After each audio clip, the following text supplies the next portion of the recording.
श्रीमद् भागवत के एक श्लोक से अपना प्रातःकालीन जीवन प्रारंभ कर रहा हूं।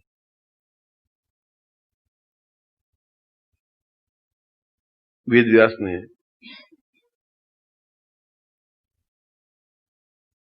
अपने श्लोक में कहा है,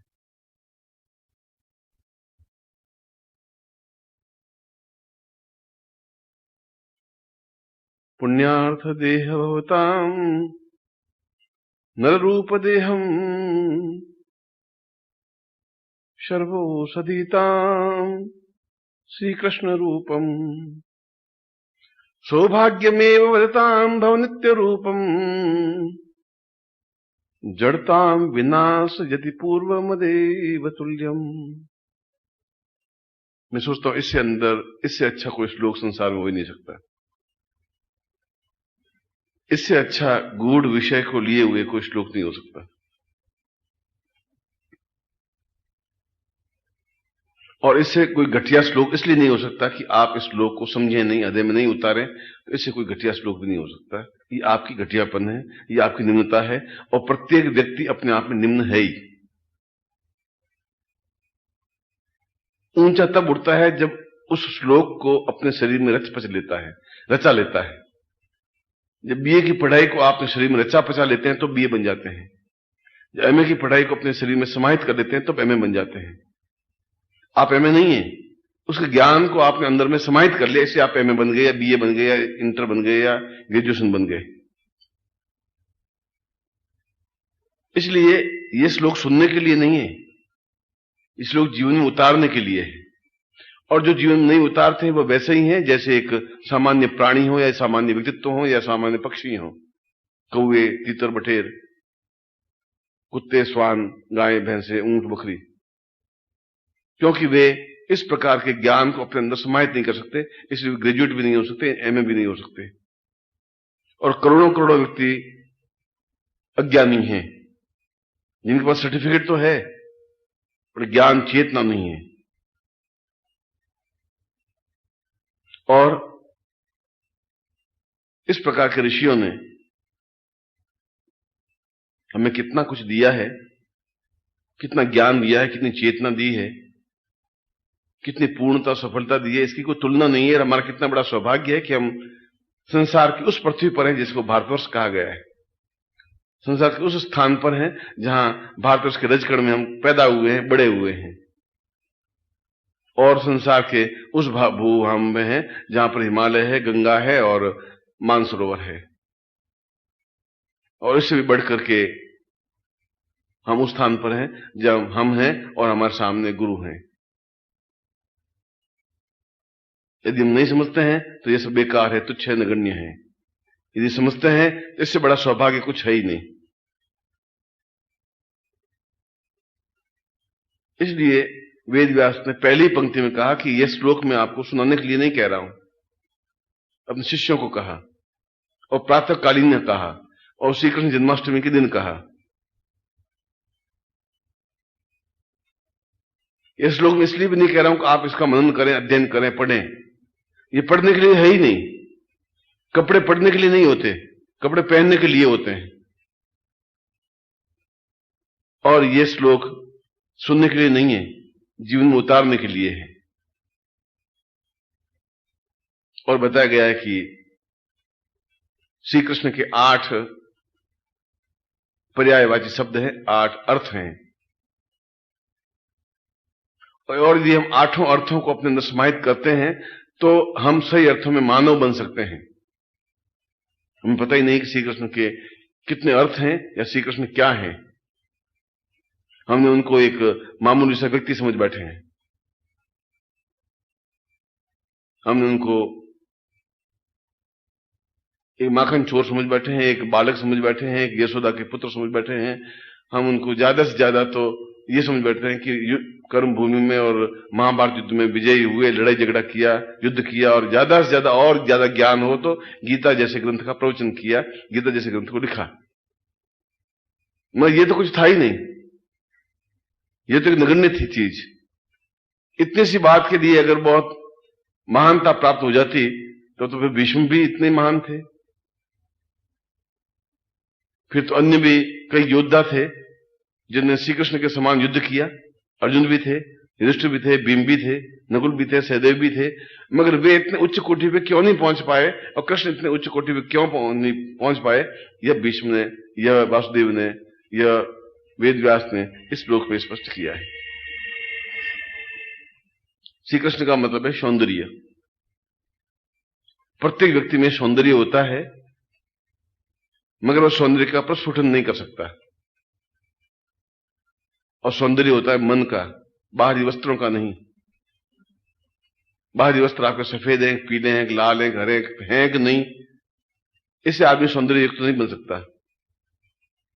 सौंदर्य युक्त बनता है जब आपके मन में एक कमल खिलता है, एक हृदय में प्रस्फुटन होता है, एक हृदय से सुगंध का झोंका प्रवहित होता है, एक ऐसा लगता है कि मैं गुरु के पास बैठा हूं, ऐसा लगता है कि यह गुरु नहीं है, एक सुगंध का, एक पवन का, एक वसंत का झोंका है, एक वायु वेग है जिसको मैं अपने प्राणों में, नथनों में भर लेना चाहता हूं और भर करके अपने अंदर का सारा दुर्गंध, अपनी न्यूनता निकाल करके उसको इतना आनंद युक्त बना देना चाहता हूं जिससे कि मैं 24 घंटे तक खुमारी में बना रह सकूं, पूरे साल भर तक खुमारी बना रह सकूं।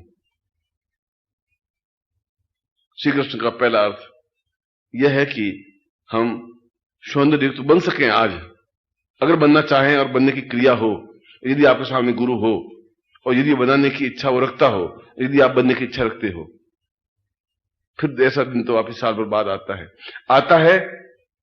उसमें आप होते हैं कि नहीं होते हैं, गुरु होता है कि नहीं होता है, यह विषय होता है कि नहीं होता है, इसकी कोई कल्पना नहीं की जा सकती। और श्री कृष्ण का दूसरा अर्थ होता है पूर्ण संपन्न होना, पूर्णता प्राप्त करना।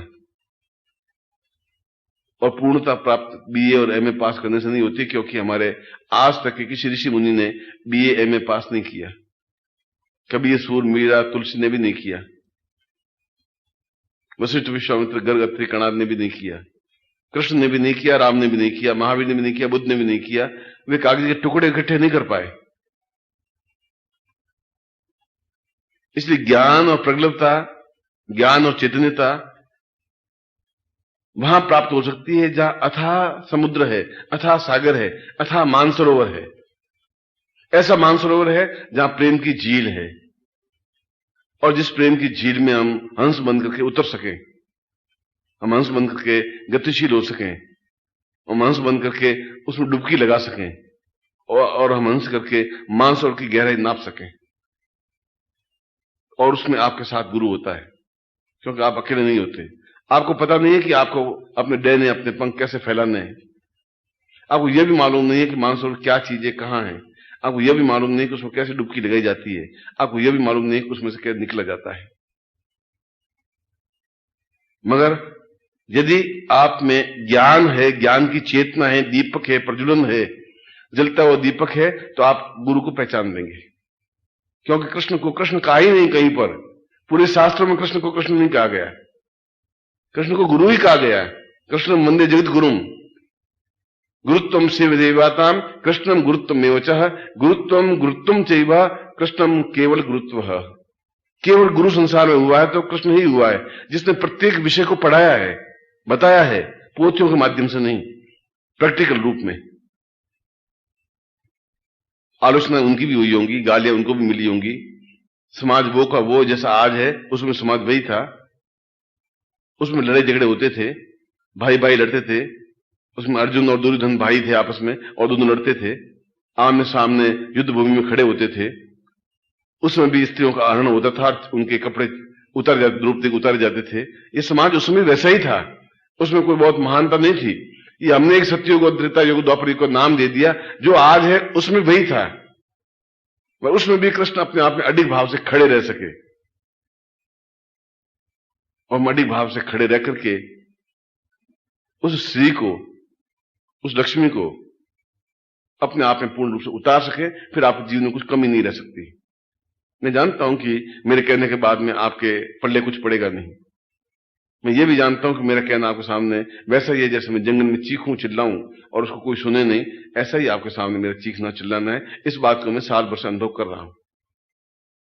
कई बार सोचता हूं कि मैं ही शायद मूर्ख हूं कि मैं इनके सामने ऐसे विषय बोलता हूं। कई बार मैं सोचता हूं कि कोई फायदा नहीं है, न इनका छल, न इनका झूठ, न इनका कपट, न उनका व्यभिचार, न असिता, न न्यूनता जाती ही नहीं है, क्योंकि इनमें खून वैसा ही है। उनको मैं प्योरिफिकेशन नहीं कर सकता, शुद्ध नहीं कर सकता।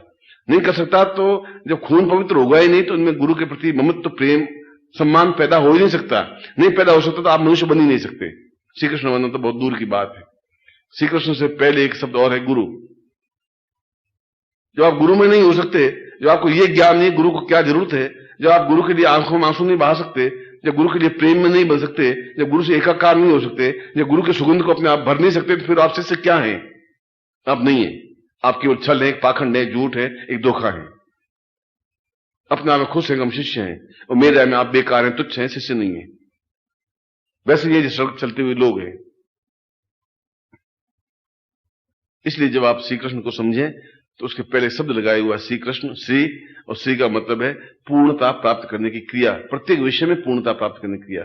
शरीर, मन, प्राण, चेतना, ज्ञान, उपयोगिता, दिव्यता, तेजस्विता, और उससे भी बढ़ करके अपने अंदर, अपने प्राणों में पूर्ण विराट काय गुरु को समाहित कर देने की क्रिया।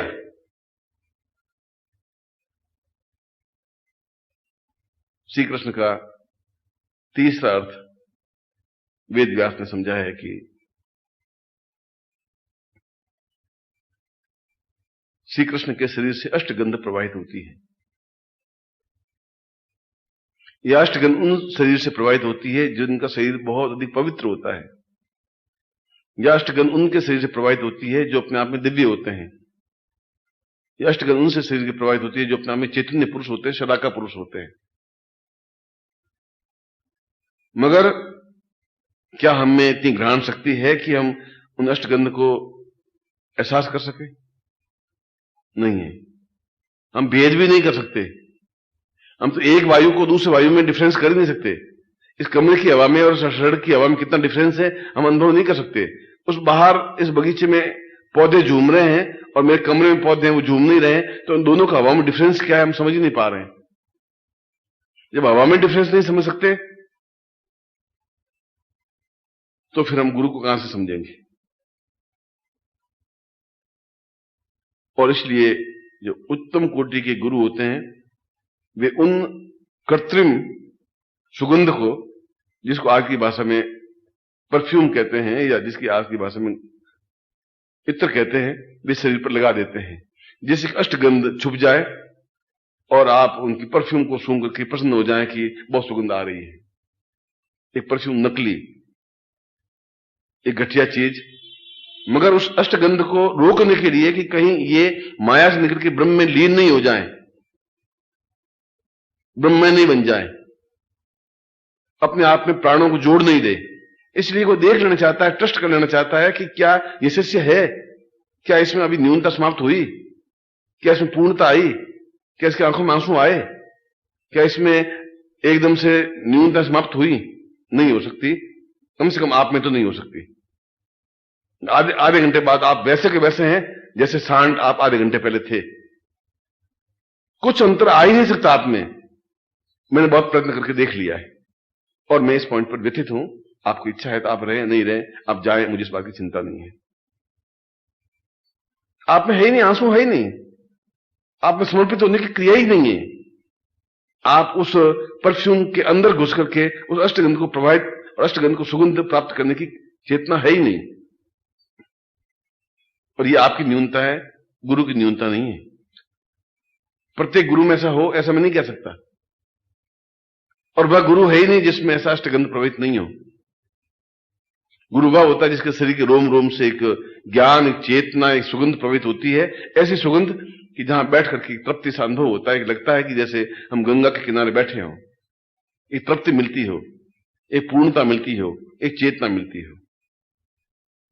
और इसलिए श्री कृष्ण के शरीर से अष्टगंध प्रभावित होती थी, राम, बुद्ध और महावीर के शरीर से नहीं। क्यों नहीं? कि वे अपने आप में प्रत्येक रंग में अपने आप में सजीव थे। प्रेम में तो पूर्णता के साथ प्रेम किया, घबराहट के साथ प्रेम नहीं किया। सांदीपन के आश्रम में पूर्णतः साथ गुरु में समर्पित हुए, लकड़ियां लाए, जंगल में रोटियां बनाई और गायें चराई, मगर इस बात का एहसास नहीं है कि मैं राजा का बेटा हूं, उस देव का बेटा हूं। ये अहंकार उसने मन में नहीं लाया। और आपके पास अहंकार के अलावा कुछ है ही नहीं, झूठ और छल के अलावा कुछ है ही नहीं, द्वेष और दंभ के अलावा कुछ है ही नहीं। आप इनको नहीं हटा सकते, आप ऐसे ही हैं। इस बात की आपको विशेषता है, इस बात का मुझे दुख है। और हम झूठ श्री कृष्ण जन्माष्टमी को मना रहे हैं, हम छल कर रहे हैं अपने आप को और श्री कृष्ण को। हम उनको समझ ही नहीं पाएंगे तो कृष्ण जन्माष्टमी क्या मनाएंगे? वो क्या पैदा होंगे? वो क्या रोज पैदा होते हैं? यह तो एक दिन है जिसको हम एहसास करते हैं। यह तो सूर्य है कि हम एहसास करते हैं कि आज सूर्य उदय हुआ और रोशनी बिखेरी। क्या रोशनी को पकड़ा आपने? उगते हुए सूर्य को आपने देखा कितना लाल सुर्ख होता है? क्या आपने उस आनंद को अनुभव किया? कभी आपने चिड़ियों की चहचहाना सुना?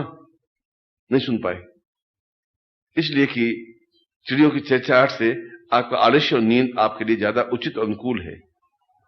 उस दुर्गंध युक्त गूदड़ में सोने आपके लिए बड़ा सुखदायक है। आप क्या प्रगल्भ पुरुष बनेंगे, आप क्या चेतना पुरुष बन सकेंगे? शायद आप नहीं बन सकेंगे। और वेद व्यास ने उस कृष्ण का 5वां अर्थ बताया कि श्री कृष्ण का मतलब है पूर्ण गुरुत्वमय बनना। गुरु बनना नहीं, गुरुत्वमय बनना। इनमें डिफरेंस रहा है। शिष्य गुरु नहीं बन सकता, गुरु बनने में आनंद है ही नहीं। गुरु को देता ही देता है, शिष्य प्राप्त ही प्राप्त करता रहता है। इसलिए उस प्राप्त करने की क्रिया निरंतर प्राप्त करें। और निरंतर प्राप्त हो पाती जब निरंतर गुरु के साथ रहें। हम 4 महीनों में एक बार गुरु के पास आए तो कितना समय व्यतीत कर पाएंगे? और ये हमारा कितना बड़ा सौभाग्य है कि हम गुरु के समीप 24 घंटे हैं। हमें एहसास है कि यहां से 4 कदम पर गुरु बैठे हैं, ऊपर 5 कदम पर बैठे हैं, 10 सीढ़ियों पर ऊपर बैठे हैं। इससे बड़ा सौभाग्य और क्या हो सकता है? गुरु का शब्द नीचे आने का हो और उसका मन बिल्कुल साफ हो, जैसा गुरु चाहते हो। वो नीचे आए और आप सावधान मुद्रा में खड़े हो जाएं कि उनके दर्शन हो रहे हैं। गुरु आए और आपकी उंगली अपने आप चलने लग जाए कि मैं क्रियमाण हूं। दिखावा नहीं हो, और आप दिखावे के अलावा कुछ नहीं करते। आप केवल एक उनको एहसास दिलाते हैं कि मैं वर्कर हूं, मैं काम करता हूं। आप कुछ काम नहीं करते, केवल 24 घंटों में 1 घंटे का काम करते हैं और 23 घंटे आप बर्बाद कर लेते हैं, क्योंकि 24 घंटों काम 1 घंटे में ही करते हैं आप। यदि आप उसको पूंजीभूत देखें तो केवल 1 घंटे का काम है आपके पास। 23 घंटे आपके बेकार हैं। आप अपने आप को छल करते हैं, आप गुरु को धोखा देते हैं, आप अपने आप को धोखा देते हैं। क्योंकि 60 मिनट होते हैं, 360 सेकंड होते हैं। और 7वां श्री कृष्ण का अर्थ बनाया, वेद व्यास ने बताया कि वह प्रेममय होता है। जिसके पास और कुछ हो या नहीं हो, केवल प्रेम की नदी बहती ही रहती है। वह निरंतर प्रेम में मग्न रहता है, निरंतर प्रेममय। वह प्रेममय है नहीं, प्रेम प्रभावित करता रहता है। गंगा नहीं है, गंगा निरंतर बहती रहती है। गंगा एक जगह खड़ी रहेगी तो पोखर कहलाएगी, तालाब कहलाएगी। बहती रहती है इसलिए गंगा कहलाएगी। वह ठेठ गंगोत्री से उतर के समुद्र तक मिलती है, इसलिए गंगा है। इसलिए कृष्ण है कि निरंतर वह प्रवाहित है, वह प्रेम निरंतर बह रहा है। और हमारा दुर्भाग्य यह है कि हम प्रेम में अवगाह नहीं कर पाते। हम प्रेम कर ही नहीं सकते, हमें प्रेम करना आता ही नहीं। हम उनको भुजाओं में भर नहीं सकते, हम उनके चरणों में लोट नहीं हो सकते, हम उनके चरणों में नतमस्तक नहीं हो सकते। हम झिझक आती है, संकोच आता है, हमें डर लगता है कि लोग क्या सोचेंगे, बाकी से क्या सोचेंगे। और डर करके आप जो जीवन जीते हैं वह वैसा ही जीवन है गधे, कुत्ते, पुरुष और गए बीते लोगों का होता है। क्योंकि आप में एकदम ताकत क्षमता नहीं है। आप सोचते लोग क्या कहेंगे। जब आपका सिर स्वयं इस बात का मजबूर हो जाए कि मुझे चरणों में समर्पित हो जाना है, जब आपकी चेतना इस बात को एहसास कर ले कि मुझे उनके लिए अपने आप को न्योछावर कर देना है तो सब कुछ प्राप्त कर लेना है। और ये न्योछावर प्राप्त करना और प्राप्त करने की क्रिया और लेना केवल प्रेम के माध्यम से हो सकता है, और कोई रास्ता नहीं है। भौतिक पदार्थ से रास्ता नहीं है। आप मुझे 2 रोटी दे दें, उससे कुछ लेना देना नहीं होता। आप मुझे पानी गिलास दे दें या जलेबी दे दें या मिठाई दे दें, उससे कोई लेना देना नहीं। ये भौतिक चीज है। और प्रेम आप दे नहीं सकते क्योंकि आपके पास है ही नहीं। यदि आप मन को टटोले तो प्रेम जैसी चीज नहीं है। झूठ, छल, कपट तो है, व्यभिचार है, असत्य है, द्वेष और न्यूनता तो है, एक दूसरे को जली कटी सुनाने की प्रवृत्ति तो है, और घटिया पुरुष तो आप हैं। और घटिया पुरुष वो होते हैं जिनमें छल, झूठ, कपट, असत्य, व्यभिचार, न्यूनता और ओछापन होता है, और आप में ये सब कुछ भरा हुआ है। इसके लिए आपको मैं धन्यवाद देता हूं कि आप में है ये, और इसलिए मैं आपको धिक्कारता हूं कि आप में प्रेम जैसी कोई चीज नहीं है। प्रेम रुकता नहीं है, प्रेम मुरुस करके, उमुक करके लिप्त हो जाता है, अपने आप में लीन हो जाता है, उनके चरणों में लौट जाता है, उस एकाकार हो जाता है, अपने आप अष्टगंध प्रवाहित होने लग जाती है, अष्टगंध की नदियों में भर जाता है, पूर्ण शरीर में प्रेम और आनंद की वृष्टि होने लग जाती है, वह प्रेम में होने लग जाता है, आंखों में चमक आ जाती है, चेहरे पर एक रौनक आ जाती है, पूरे सारे शरीर में एक वृष्टि होने लग जाती है, एक सुंदर सा आकृति बन जाती है। इसलिए आप प्रेम में नहीं बन सकते, क्योंकि भरे हुए घड़े में कुछ भी नहीं भरा जा सकता है, खाली घड़े में भरा जा सकता है, और आपके घड़े में झूठ और छलकपट बहुत भरा हुआ है, पूर्ण लबालब भरा हुआ है। ये मैंने पूरे साल 2 साल से देखा है और देखता जा रहा हूं, कहा भी, मगर आपने जो रास्ता पकड़ा है उस रास्ते से एक लीक भी हटते नहीं है। उस रास्ते को आपके पास बना रहे, मैं यही कह सकता हूं, इसके अलावा कुछ कहना उचित नहीं है। आप खाली नहीं बनते, आप आलस्य छोड़ते नहीं, आप झूठ नहीं छोड़ते, आप छल नहीं छोड़ते, आप पाखंड नहीं छोड़ते, आप एकाकार नहीं होते, आप उसमें लीन नहीं होते, हो ही नहीं सकते, क्यों? भरे हुए घड़े, भरे हुए दीपक में और क्या भरा जा सकता है? ज्यादा भरेंगे दीपक बुझ जाएगा। और श्री कृष्ण का 8वां अर्थ है प्रत्येक क्षण, उस दिन को प्रत्येक क्षण आनंद युक्त बनाना, प्रत्येक क्षण को। और क्षण कहते हैं सेकंड के 1000वें हिस्से को, सेकंड के 1000वें हिस्से को क्षण कहते हैं। हर क्षण मस्ती में, आनंद में, तृप्ति में, एक खुमारी में। यदि आपका सुंदरता है तो आप सौंदर्य वर्णन करिए, यदि आपके पास ज्ञान है तो आप ज्ञान को बिखेरिए, यदि आपके पास काम है तो आप काम को बिखेरिए। आपके पास जो कुछ चीज है उसको प्रदर्शन कीजिए और प्रदर्शन करें। अगर मेरे पास ज्ञान है तो मैं सुबह उठूं और आपको ज्ञान दूं। अगर मुझे वेद व्यास की श्लोक याद है तो मैं वेद व्यास का श्लोक आपके सामने रखूं, जो मेरे पास है वह मैं आपको दूं। और मैं निरंतर प्रेम प्रभावित करना चाहता हूं, देता हूं, और आप उसके सामने दीवार खड़ी कर देते हैं, नहीं लेते, और प्रेम लौट के मेरे पास वापस आ जाता है। क्योंकि आपकी आंखें कामातुर है, अंधी हैं, कमजोर हैं, कायर हैं और बुजदिल हैं। आपकी आंखों में वासना के अलावा कुछ है ही नहीं, और वासना के अलावा कुछ देख ही नहीं सकती। देखेंगे तो वासना युक्त ही देखेंगे, इससे घटिया कोई आंख संसार में नहीं होती। आप किसी स्त्री को बहन के रूप में देख ही नहीं सकते, मां के रूप में देख ही नहीं सकते। मां भी बहुत सुंदर होती है, बहन भी बहुत सुंदर होती है, पत्नी भी बहुत सुंदर होती है, प्रेमिका भी बहुत सुंदर होती है, शरीर भी बहुत सुंदर होता है, और सारा संसार बहुत सुंदर होता है। सुबह का सूर्योदय बहुत सुंदर होता है, चिड़ियों का चहचहाना बहुत सुंदर होता है, और झूमता हुआ पेड़ और वृक्ष और फूल भी बहुत सुंदर होता है। क्या आपने सुंदरता को भी वर्णन किया, देखा, एहसास किया, अपने में उतारा? नहीं उतार सके। नहीं इसलिए उतार सके कि आप कृष्ण को नहीं समझ सके, इसलिए नहीं समझ सके आप गुरु को नहीं समझ सके, इसलिए नहीं समझ सके कि आप उसके प्रेम को नहीं समझ सके।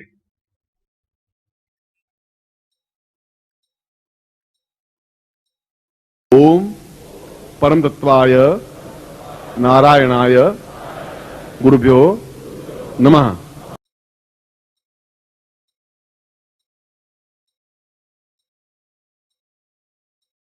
ओम ह्रीं मम प्राण देह रोम प्रतिरोम चैतन्य जाग्रय ह्रीं ओम नमः।